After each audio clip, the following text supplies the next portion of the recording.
क्या मिला मुझे ब्रह्म मुहूर्त में उठकर, क्या फायदा होगा सुबह 4 बजे उठकर। जो अपने शरीर को सुबह उठने के लिए मजबूर कर सकता है वो अपने मन, इंद्रियों और अपनी आदतों पर राज कर सकता है, और ये आपकी आदतें ही आपको जीवन में सफल बनाती है। डिसिप्लिन ही असली तप है और उसका पहला कदम है सुबह जल्दी उठना। सुबह उठने से दिमाग शांत होता है और ब्रह्मचर्य का पालन करना बहुत ही आसान हो जाता है। इसी के साथ सुबह की नई ऊर्जा की शुरुआत और अन्य लोगों से 3-4 घंटे एक्स्ट्रा मिल जाते हैं। सुबह उठते ही मोबाइल नहीं, मेडिटेशन, ध्यान और एक संकल्प लो जीवन बदलने का। माइंड और बॉडी दोनों को ट्रेंड करना है। फिटनेस आपकी बॉडी को मजबूत बनाता है और स्पिरिचुअलिटी आपकी आत्मा को। इन दोनों का तालमेल अगर सही है तो आप अपने जीवन में जिस भी लक्ष्य को पाने की कोशिश करोगे उसको अपनी मेहनत से अवश्य ही पालोगे। उसको पाने के लिए, उस योग्य होने के लिए आपको सबसे पहले आपकी मानसिक स्थिति को सुधारना होगा, भले ही आपकी आर्थिक स्थिति कैसी भी हो।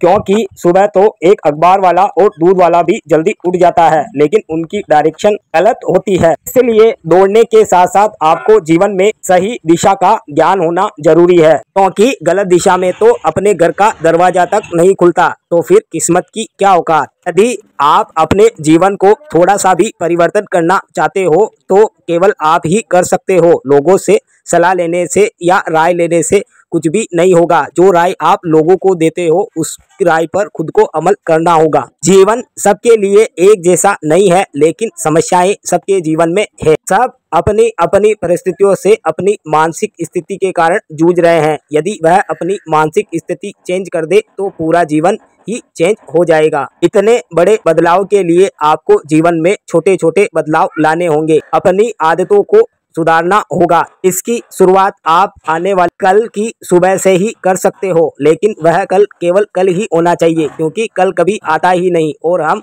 इसी भ्रम में रहते हैं कि कल करेंगे। जो करना है दोस्तों आज करें। अपने जीवन को बदलने के लिए समय पर उठे और समय पर सोए। आपकी दिनचर्या ही आपका जीवन है। जय सिया राम।